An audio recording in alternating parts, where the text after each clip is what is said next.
For years, the financial industry has conditioned us to focus entirely on a single milestone, hitting that magic number in our investment portfolio. We are told that once the spreadsheet looks right and the nest egg matches our goal, we are automatically cleared to hand in our resignation, pack up our desk, and sail off into the sunset. But after spending over a decade helping people navigate this exact transition, I can tell you that the financial readiness is only half the equation. In fact, some of the most miserable retirees I have ever encountered were completely secure on paper.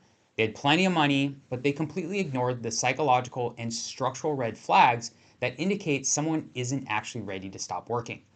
Before you turn in your notice or place your business on the market, it is vital to step back and look at the full picture.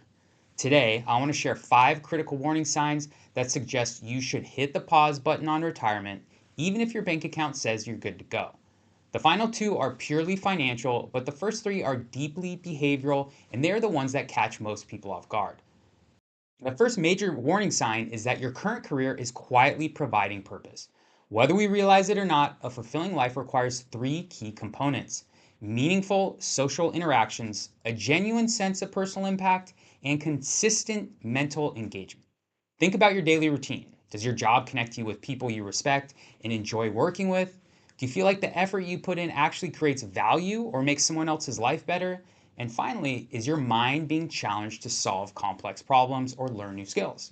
If you answer yes to these questions, you are in a fortunate position. Too often, people spend decades building up an incredible career only to walk away simply because society says 65 is the age when you are supposed to stop. But if you actively satisfy your need for connection, impact, and growth, stepping away completely can leave a massive and painful void. If your job gives you deep fulfillment but carries too much operational stress, don't just leap off the cliff into total retirement. Maybe look into restructuring your position or scaling back your hours. A gradual ramp down is almost always healthier than stopping cold turkey. This brings us to the second warning sign, which applies specifically to entrepreneurs and business owners.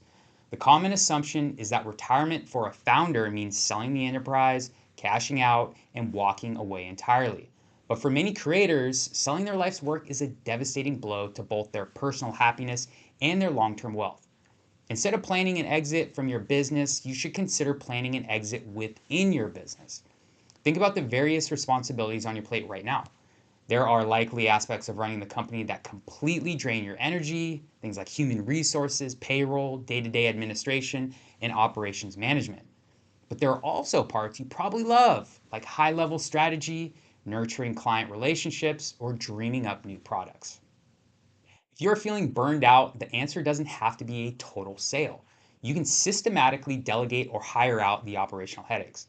Bring in a general manager or an executive operating officer to run the daily grind and transition yourself into a visionary chairman role. Even if this means stepping back from a full salary, maintaining an ownership stake allows you to keep a steady income stream while focusing exclusively on the creative work that actually fascinates and drives you. The third red flag is one of the most widespread psychological traps in retirement planning. You're running away from a negative situation rather than running toward a positive future. It is incredibly common for someone to walk into a planning meeting and say, "Can't stand my corporate culture anymore. My boss is micromanaging me, and the stress is keeping me up all night. I want to escape." That motivation is entirely understandable.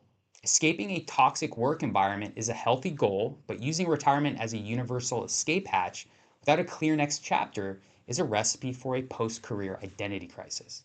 When the initial honeymoon phase of not working wears off after a few months and reality sets in, if you haven't defined your new daily structure, your sense of personal progress, or your fundamental reasons for getting out of bed, a profound sense of stagnation can take over.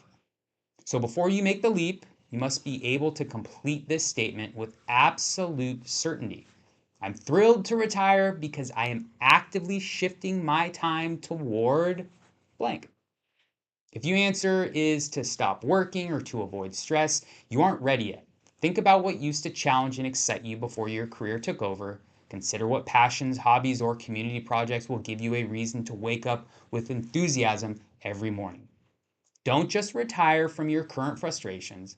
Make sure you are actively retiring to a lifestyle that genuinely inspires you. Now, let's pivot to a practical financial warning sign. The fourth indicator that you need to wait is you cannot outline your actual monthly living expenses within a tight, realistic range. It sounds basic, but a shocking number of people step into retirement relying on pure guesswork. Oh, our spending will naturally drop by 30% once we stop working and commuting. And in reality, the exact opposite can happen. During the first few years of freedom, your spending often surges. Why? Because suddenly every single day is a Saturday. You finally have the open calendar to tackle home renovations, book long term or long distance travel, buy new gear, and dive into expensive hobbies. All that leisure requires capital. If you don't exactly know what you spent last month on basic categories like groceries, dining out, utilities, and transportation, you cannot accurately project a sustainable retirement drawdown. To fix this, stop guessing. Take the next 6 months to track every single dollar of outflow using a digital budgeting application or a clean spreadsheet. Once you have that concrete data, split your spending into two distinct categories: your baseline survival needs and your discretionary lifestyle desires.